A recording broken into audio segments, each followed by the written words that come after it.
Hello नमस्कार दोस्तों, कैसे हैं आप सभी और कैसी चल रही है आप लोगों की तैयारियां। आज है राजस्थान जीके का टेस्ट नंबर 222 और इसे मोस्ट इंपॉर्टेंट 50 क्वेश्चन है वो हम कवर करेंगे। तो देखते हैं कितने क्वेश्चन आपके सही होते हैं, कितनी तैयारी है। इस तरह की रोजाना वीडियोस लेने हैं तो सब्सक्राइब कर लेना, अगर नहीं किया है तो इस बटन पर ओके कीजिए ताकि डेली आपको टेस्ट का नोटिफिकेशन मिलता रहेगा। और लास्ट में इसकी PDF भी लेनी है, PDF आप ले सकते हैं टेलीग्राम चैनल से, जिसका लिंक आपको वीडियो की डिस्क्रिप्शन में मिल जाएगा, या फिर सर्च कर लेना प्रहलाद सारण सर के नाम से। राइट, तो चलिए कर दीजिए एक बार फटाफट वीडियो को लाइक कर दो सारे के सारे। अभी करते हैं शेयर। आप जितने भी लोग वीडियोस देखते हैं तो लाइक कर दिया करो, लाइक बहुत इंपॉर्टेंट है। अब इस चीज़ के लिए डेली कहना भी अच्छा नहीं होता, तो सारे समझदार हैं। चलिए पहला क्वेश्चन है कि चमड़े से निर्मित जयपुर की जो जूतियाँ होती हैं उनको क्या कहते हैं।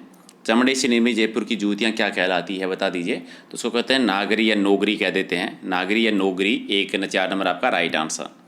दूसरा आपका है कि 12 भाई मेला जो है ये कहाँ पर बढ़ता है। 12 भाई मेले का जो आयोजन होता है ये होता है बाड़ी में, और बाड़ी आता है धौलपुर ज़िले में। ठीक है, बाड़ी धौलपुर में। बाड़ी का युद्ध भी आपको याद होगा, एक बाड़ी का युद्ध भी हुआ था।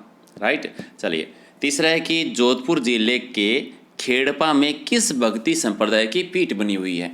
खेड़पा में है, वहाँ पर है राम स्नेही पंथ की, राम स्नेही पंथ की पीठ है खेड़पा में, और खेड़पा आता है आपका जोधपुर जिले में। तो राइट आंसर आपका 1 नंबर। 4 है कि लोकमानस में सुगन चिड़ी जो है वो किस माता का स्वरूप मानी जाती है। सुगन चिड़ी जो मानी जाती है ये आवड़ माता का मानी जाती है, आवड़ माता का मानी जाती है। तो राइट आंसर आपका हो जाएगा आवड़ माता। 2 नंबर आपका सही है। क्वेश्चन नंबर आपका 5 है कि प्रसिद्ध वैज्ञानिक सर CV रमन ने किस शहर को आइसलैंड ऑफ गैलोरी कहा था। आइसलैंड ऑफ गैलोरी कहा था, जयपुर को कहा था, और किसने कहा था? CV रमन जी ने। राइट आंसर आपका 4 नंबर। 6 नंबर कि ऊन को कूट कर और दबाकर बनाए जाने वाले नमदों के लिए कौन सा शहर प्रसिद्ध है। और ये नमदे प्रसिद्ध हैं टोंक जिले के।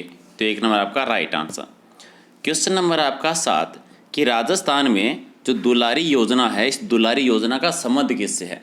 दुलारी योजना है जो किशोर बालिकाएं हैं उनके स्वास्थ्य, पोषण, जीवन कौशल के लिए इस योजना की शुरुआत हुई थी। तो 2 नंबर आपका सही है। क्वेश्चन नंबर 8 सोम कमला अम्बा सिंचाई परियोजना जो है ये कौन से जिले में आती है। सोम कमला अम्बा सिंचाई परियोजना है ये डूंगरपुर जिले में, दक्षिण राजस्थान में। 1 नंबर आपका सही। 9 नंबर किनमें से कौन सी जिले हैं जहाँ पर कोई भी नदी नहीं है। तो बीकानेर में और चूरू में नहीं है। तो राइट आंसर आपका 3 नंबर। 10 नंबर की 1921 में मेवाड़ के भील आदिवासी में जो एक ही आंदोलन चलाया था वो किसने चलाया था। एक ही आंदोलन है वो चलाया गया था मोतीलाल तेजावत जी के द्वारा। तो राइट आंसर आपका हो जाएगा 3 नंबर। ठीक है, यहाँ पर ये बता दीजिए मोतीलाल तेजावत जी का जन्म कौन से गांव में होता है। ठीक है, चलिए 11 है कि गोविंद गुरु के द्वारा चलाया गया भगत आंदोलन जो 1921 से 29 तक किस क्षेत्र में चला था। और ये चलाया डूंगरपुर बांसवाड़ा वागड़ क्षेत्र में चलाया गया था। वागड़ क्षेत्र डूंगरपुर बांसवाड़ा में। 1 नंबर आपका सही है। ये बताइए कि जोधपुर के इतिहास में रानी उमादे, जिसको हम रूठी रानी के नाम से जानते हैं, एक किस राजा की रानी थी। ये थी मालदेव की, जैसलमेर के लोनगन की बेटी थी उमादे, जिनको रूठी रानी कहते हैं, मालदेव की पत्नी थी। 13 है कि जोधपुर के पश्चिम में 8 किलोमीटर दूर किस झील का निर्माण है वो सर प्रताप ने करवाया था 1872 ने। तो किस झील का निर्माण करवाया था। 13 का राइट आंसर क्या हो जाएगा आपका? कायलाना झील का। कायलाना झील है कहाँ पर? जोधपुर में। निर्माण करवाया था प्रताप ने। यह बताइए जोधपुर के किस महल को छित्तर पैलेस भी कहा जाता है, क्योंकि छित्तर पत्थर है उसकी वजह से छित्तर पैलेस कह देते हैं, और उम्मेद भवन को कहा जाता है। ठीक है, तो राइट आंसर आपका 1 नंबर। क्वेश्चन 15 है कि प्रसिद्ध छत्री जसवंतथड़ा जो है वो कहाँ पर है। जसवंतथड़ा है वो जोधपुर में है। तो राइट आंसर आपका हो जाएगा 4 नंबर आपका सही आंसर हो जाएगा। नेक्स्ट आपका ये है कि राव जोधा का फलसा, ये जोधपुर में है, लेकिन जोधपुर में कहाँ पर है। राव जोधा का फलसा जो है ये आता है मेहरानगढ़ दुर्ग में, जोधपुर के दुर्ग में है। क्वेश्चन नंबर 17 है कि इनमें से कौन सा नृत्य एक वीर नृत्य है। वीर नृत्य आता है कच्ची घोड़ी नृत्य जो कि शेखावाटी का प्रसिद्ध है। 2 नंबर आपका राइट आंसर। 18 कि नाथद्वारा में महिला पुरुषों के द्वारा होली के अवसर पर जो एक नृत्य किया जाता है जो युगल रूप से करते हैं, कौन सा नृत्य। और नाथद्वारा का प्रसिद्ध है डांग नृत्य। डांग नृत्य होता है। 1 नंबर आपका राइट। 20 आपका है कि ग्रासिया जनजाति के द्वारा कौन सा नृत्य है जो 2 अर्धवर्त घेरे में होता है, और अंदर के अर्धवर्त में महिलाएं होती है और बाहर वाले घेरे में होते हैं पुरुष। ठीक है, और इसमें कोई भी वाद्य यंत्र यूज नहीं किया जाता है। उस नृत्य का नाम बताना है। तो कौन सा दोघेरे में होता है? तो वालन नृत्य होता है, धीमी गति से होता है, बिना कोई वाद्य यंत्र के। 3 नंबर आपका सही आंसर। 20 है कि राजस्थान के जोधपुर शहर के किस युवा लेखिका को वर्ष 2012 में लम्ही सम्मान से सम्मानित किया गया था? और लम्ही सम्मान जो दिया गया था ये किसको दिया गया था? मनीषा कुलश्रेष्ठ को दिया गया था, जो कि जोधपुर से बिलोंग करते हैं।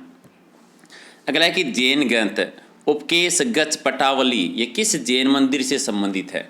ठीक है, उपकेश गच्छ पटावली जो है ये आता है आपका ओसिया के जैन मंदिर से रिलेटेड है। 2 नंबर आपका सही आंसर। 22 है कि इनमें से किस स्थान पर केंद्रीय कृषि फार्म स्थित नहीं है? कहाँ पर नहीं है कृषि फार्म स्थित? तो मेड़ता नागौर में नहीं है, बाकी सूरतगढ़ तो मैन है ही। चलिए अगला आपका है कि नागौर जिले में मेड़ता के निकट रेण में 17वीं शताब्दी में रामसनी संप्रदाय की स्थापना करने वाले संत का नाम बताना है। रेण में जिन्होंने की थी, ठीक है, मेड़ता नागौर में, और किसने की थी? दरियाव जी के द्वारा की गई थी। 3 नंबर आपका सही है। 24 है कि भीलवाड़ा जिले के शाहपुरा में 18वीं शताब्दी में रामसनी संप्रदाय की पीठ की स्थापना करने वाले संत कौन थे? और शाहपुरा भीलवाड़ा में की थी, वो की थी रामचरण जी ने। किसने की थी? रामचरण जी ने की थी। 25 है कि दर्जी समाज के जो आराध्य देवता है उनका नाम बता दीजिए। दर्जी समाज के हैं संत पीपा जी। राइट आंसर आपका 2 नंबर। 26 है कि राजस्थान में किस दुर्ग को चिल्ले का टीला भी कहा जाता है? और ये जयगढ़ दुर्ग को कहते हैं। क्वेश्चन नंबर 27 कि राज्य में दुल्हन की विवाह की जूतियों को क्या कहा जाता है? और जूतियों को बिनोटा कह देते हैं। 3 नंबर आपका सही है। 28 है कि किस संत से संबंधित ग्रंथ को चोपड़ा कहा जाता है, जिसमें भविष्य से संबंधित बातें लिखी गई है? और किसका चोपड़ा कहते हैं किस ग्रंथ को? ये संत माओजी, इनका जो ग्रंथ है उसको चोपड़ा कहते हैं, इसमें भविष्य की बातें लिखी हुई है। 4 नंबर आपका सही है। 29 है कि मालानी क्षेत्र या बाड़मेर में लोक देवता मल्लीनाथ जी है वो किसके शिष्य रहे थे? मल्लीनाथ जी थे, ये थे उगमसी के शिष्य थे। राइट आंसर आपका 4 नंबर। 30 नंबर किस किले को जमीन का जेवर भी कहा जाता है? जमीन का जेवर कहते हैं जूनागढ़ बीकानेर के किले को रायसी ने बनवाया था। क्वेश्चन नंबर 31 है कि किस मंदिर के पुजारी सीमा सुरक्षा बल बीएसएफ के जवान होते हैं? ये तनोट माता के, जो कि जैसलमेर में है। क्वेश्चन नंबर 32 है कि जयपुर में स्थित बाल बियरिंग बनाने वाली एशिया की जो सबसे बड़ी कंपनी है उस कंपनी का नाम बता दो। नेशनल इंजीनियरिंग इंडस्ट्रीज है। राइट आंसर आपका 2 नंबर। 33 है कि कालका, किलकिला, भवानी, गजनी, गुब्बारा, धूणवाड़ी, ठीक है, ये किन तोप जो है वो कौन से दुर्ग में है? और इन सारी कालका, किलकिला, भवानी जो है ये आती है जयगढ़ जयपुर में है, और गुब्बारा, गजनी, किलकिला, धूणवाड़ी ये सारी जो है वो मेहरानगढ़ के दुर्ग में आती है। ठीक है, तो अलग अलग है दोनों, एक सेम नाम है तो उसको लेकर कंफ्यूज मत हो जाना। चलिए, भारत में सबसे पहले केंद्रीय कृषि फोरम कहाँ पर स्थापित किया गया था? सबसे पहले कृषि केंद्रीय फोरम शुरू किया गया सूरतगढ़ राजस्थान में। 2 नंबर आपका सही है। 35 शुष्क वन अनुसंधान संस्था यानी आफरी जो है ये आफरी कहाँ पर है? आफरी है जोधपुर में। काजरी आफरी दोनों अलग अलग है। 1 नंबर राइट आंसर। चलिए क्वेश्चन नंबर 36 कि लोक देवता तेजाजी की पत्नी का नाम बताना है, और तेजाजी की पत्नी का नाम था पेमल दे। तो राइट आंसर आपका 4 नंबर। 37 है कि लोक देवता तेजाजी की मृत्यु है वो मृत्यु कहाँ पर हुई थी? मृत्यु हुई थी सुरसरा क्षेत्र में, अजमेर में। 1 नंबर आपका सही है। 38 है कि लोक देवता तेजाजी की घोड़ी का नाम बताना है कि उनकी घोड़ी का नाम क्या था? तो घोड़ी थी लिल्लन घोड़ी थी। तो राइट आंसर आपका 1 नंबर। चलिए 39 नंबर कि तेजाजी के सांप को काटने का इलाज करने वाले जो भोपे होते हैं उनको क्या कहते हैं? घोड़ला या घोड़ल कहा जाता है। तो सी आपका सही है। 40 है कि तेजा दशमी जो भाद्र शुक्ला दशमी को आती है, इसका सबसे बड़ा मेला तेजाजी का कहाँ पर बढ़ता है? तेजाजी का सबसे बड़ा मेला बढ़ता है परबतसर नागौर में, जो सबसे बड़ा पशु मेला है आय की दृष्टि से, और नागौरी बेल का क्रय विक्रय होता है यहाँ पर। अगला कि तेजा दशमी को परबतसर नागौर में तेजाजी का सबसे बड़ा मेला बढ़ता है, और तेजा दशमी कब आती है? अभी भी डिस्कस किया था हमने, कब आती है? या तो भाद्र शुक्ला दशमी को। भाद्र शुक्ला दशमी, डी आपका राइट आंसर।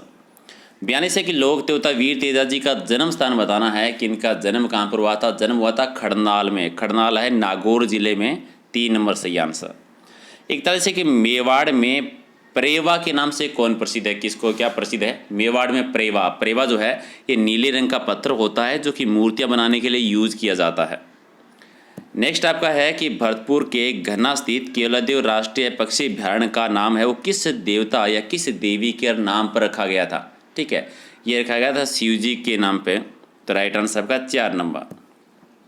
अगला है कि प्रख्यात विदेशी लेखक और पत्रकार रुडयार्ड किपलिंग ने किस किले के बारे में कहा था कि ये मानव निर्मित नहीं बल्कि फरिश्तों के द्वारा बनाया गया है। और किस दुर्ग के बारे में कहा था? तारागढ़ दुर्ग। तारागढ़ कौन सा? बूंदी वाला। तारागढ़ 2 है राजस्थान में, अजमेर में भी है, तो ये बूंदी वाले के लिए कहा था। अगला है कि श्रृंगार चौरी के नाम से कौन सा मंदिर प्रसिद्ध है? श्रृंगार चौरी, ये चित्तौड़गढ़ का जो शांतिनाथ जी का जैन मंदिर है चित्तौड़गढ़ में है श्रृंगार चौरी, और श्रृंगार चौकी है मारवाड़ में, जोधपुर में। अगला है कि रासमन झील पर शिलालेख पर उत्कीर्ण राज प्रशस्ति महाकाव्य जो कि 1676 की है राशि के टाइम पर, ये इसकी लेखक का नाम बताना है। लेखक है रणछोड़ भट्ट तेलंग। ठीक है, 25 शिलालेखों में संस्कृत भाषा में है, अमर काव्य वंशावली पर आधारित है। अगला आपका है कि नृत्य के समय पैरों में बांधे जाने वाली घुंघरों की पट्टी को क्या कहा जाता है? ठीक है, घुंघरों की पट्टी कहलाती है रमझोल। 3 नंबर आपका राइट आंसर। 49 है कि झुंझुनू जिले में स्थित नरहड़ की दरगाह है, वहाँ पर किस दिन मेला बढ़ता है? नरहड़ की दरगाह पर मेला बढ़ता है कृष्ण जन्माष्टमी के टाइम पर। तो राइट आंसर आपका 3 नंबर। 50 है कि झुंझुनू जिले में जो नरहड़ दरगाह में नरहड़ बाबा है उनको किस नाम से जाना जाता है? तो शक्कर बाबा कह देते हैं। तो राइट आंसर आपका 1 नंबर। तो ये थे मोस्ट इंपॉर्टेंट 50 क्वेश्चंस। होप आपको क्वेश्चंस पसंद आएंगे और कितने आपने सही किए कमेंट करके बता दो। रही बात इसकी पीडीएफ की, तो इस क्लास की और इससे पहले जितने भी 200-250 टेस्ट हुए उन सब की पीडीएफ आपको मिलेगी टेलीग्राम चैनल से। टेलीग्राम चैनल का लिंक वीडियो के डिस्क्रिप्शन में है, या फिर सर्च कर लेना प्रहलाद सारण सर के नाम से, राइट। बाकी का कोई भी डाउट हो तो कमेंट करके पूछ लेना। लाइक करना है सभी को, जितने भी लोग आप वीडियो देख रहे हो, और शेयर करना है अपने अपने दोस्तों के साथ में। डेली रोजाना एक टेस्ट हम करते हैं, टॉपिक वाइज टेस्ट भी किए हैं, तो वो भी आप देख सकते हैं। चलिए मिलते हैं अगले वीडियो में। Thank you.